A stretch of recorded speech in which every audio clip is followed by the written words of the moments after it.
Olha, foram poucas as vezes que eu vim aqui ao YouTube para tratar do governo que se encerra no dia de hoje, do governo do presidente Jair Bolsonaro, que ontem, no dia de ontem, pegou um avião da FAB com a família e foi embora para Orlando, nos Estados Unidos, deixando o cargo no dia de hoje para o vice, o militar e agora senador eleito, General Mourão.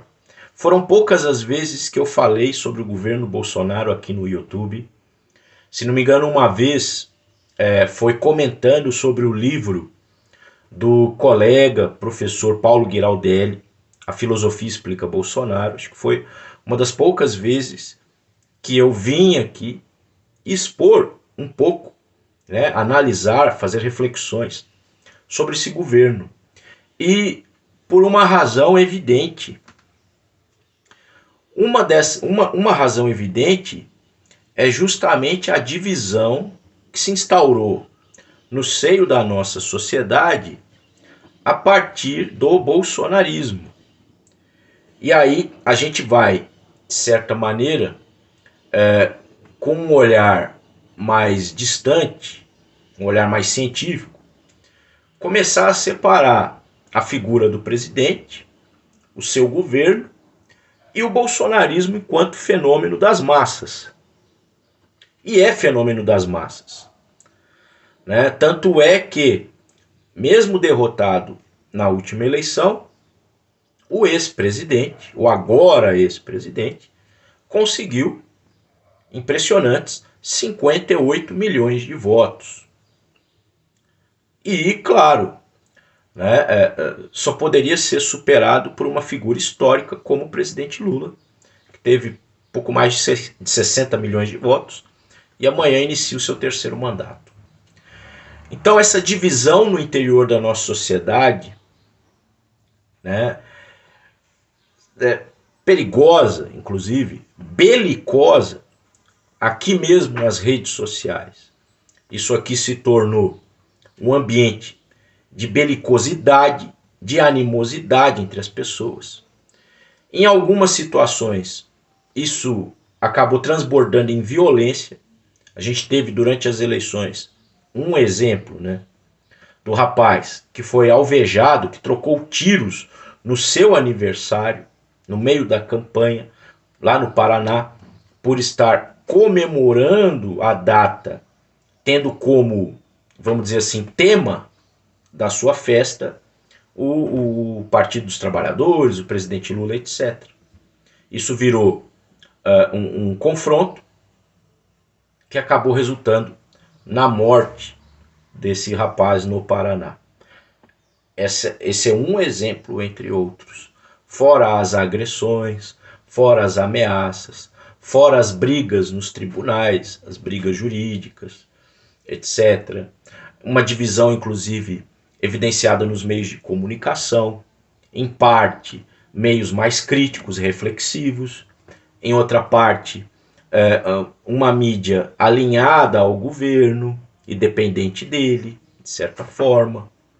Então foram 4 anos que hoje se encerram de uma animosidade que exige, aí é particular de cada um, né? Exige uma precaução. A gente pode lutar por aquilo que a gente acredita, a gente deve fazer reflexões, a gente deve manter a criticidade, mas a gente também tem que ter um pouco de pés no chão.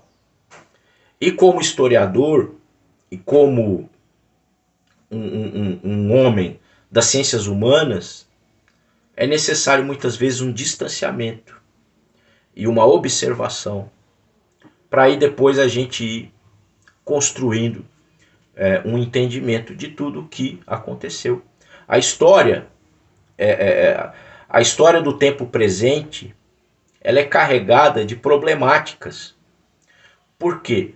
Porque o historiador, o observador, ele é carregado de subjetividade. E o trabalho do historiador, apesar de essa imparcialidade plena é impossível, né? Eu não sou nenhum historicista, nem positivista, longe disso, né?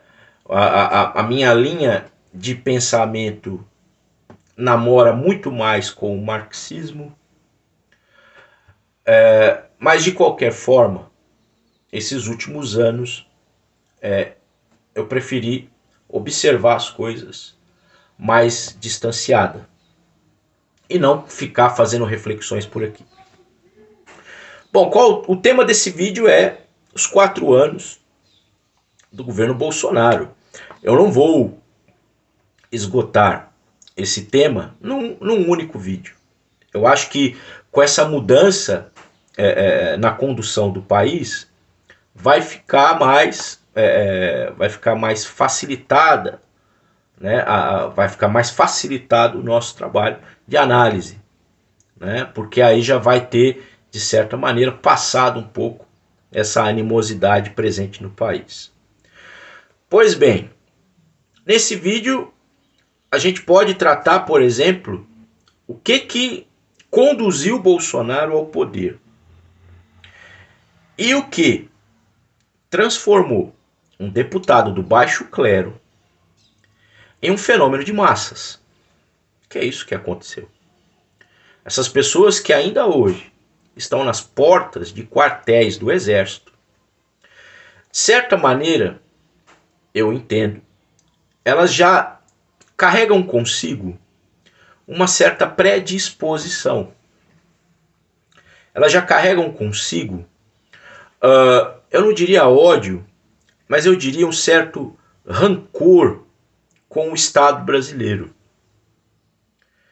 Na realidade, esse ir até a porta de um quartel e pedir que as Forças Armadas conduzam o país, de certa maneira, tomem as rédeas do país e estabeleçam mudanças, de certa maneira é um fenômeno que carrega dentro de si esse rancor em relação ao Estado brasileiro. Porque, historicamente, o Brasil, claro, já foi, vamos pensar aí, na nossa nova república, né? Desde a redemocratização. Passamos pelos governos Sarney, Collor, Itamar Franco, Fernando Henrique, Lula, Dilma, Michel Temer, até chegar ao governo Bolsonaro, que tomou posse em janeiro de 2019.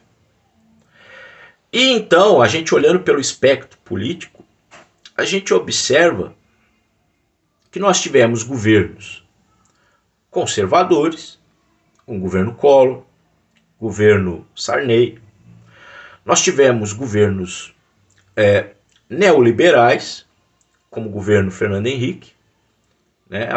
Apesar do PSDB ser erguido numa lógica social-democrata, na prática, quando assumiu a condução do país, foi símbolo do modelo neoliberal. Tanto é que é conhecido por todos a chamada privataria tucana. Passamos por governos progressistas, os governos Lula e o governo Dilma. Então, de certa maneira, depois de uma série de governos diferentes, né, setores da nossa sociedade se viram desassistidos pelo Estado brasileiro. E esses setores, apesar de ter dentro de si representantes de todo tipo, mas não é à toa, não é coincidência que esses setores estão mais coadunados com a classe média do país. De certa maneira, o bolsonarismo surge nesse caldo e ganha força no antipetismo que se estabeleceu no país a partir de uma série de denúncias dentro do governo Lula, dos governos Lula, dentro dos governos da presidente Dilma Rousseff. Então, essa insatisfação, né, ela deu força a um deputado do baixo clero, ou seja, um deputado que no Congresso Nacional, apesar de eleito sucessivas vezes pelo povo do Rio de Janeiro, esse deputado, até pela sua postura, uma postura também de ressentimento contra a ordem vigente, contra aquilo que se chama hoje, né? É comum os bolsonaristas falarem o sistema. Então, Jair Bolsonaro acabou sendo elevado à condição de candidato como um candidato antissistema. Então, você tem um candidato antissistema. Durante o processo eleitoral, a gente observa a questão, né? Aliás, a questão não, o evento que foi a tentativa de assassinato dele. Ele recebeu uma facada em Juiz de Fora, no meio da campanha. E isso, em meio a um movimento antipetista, que na realidade é anti-establishment, acabou também, de certa maneira, conduzindo ele à presidência. Só que uma coisa é ganhar uma eleição. Outra coisa, completamente diferente, é governar. E, para um próximo vídeo, não é à toa que ele não foi reeleito. É o primeiro presidente a disputar uma reeleição, agora na redemocratização, e ser derrotado nas urnas. O presidente Fernando Henrique foi reeleito, a presidente Dilma foi reeleita, mesmo tendo sofrido o impeachment ano depois. O presidente Lula foi reeleito, mas o presidente Jair Bolsonaro não. E isso não é à toa.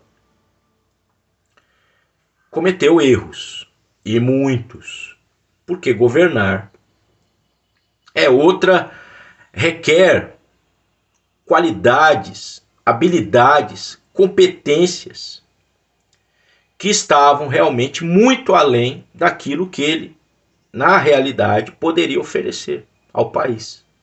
Por isso foi derrotado. Por isso foi derrotado por uma figura histórica da política brasileira. Ou seja, por mais que ainda exista no país esse ressentimento, esse sentimento anti-establishment, de certa maneira, um velho establishment foi recolocado e reconduzido no país. Então, em próximos vídeos, em outras oportunidades, no decorrer do tempo, a gente vai fazer uma análise desses 4 anos.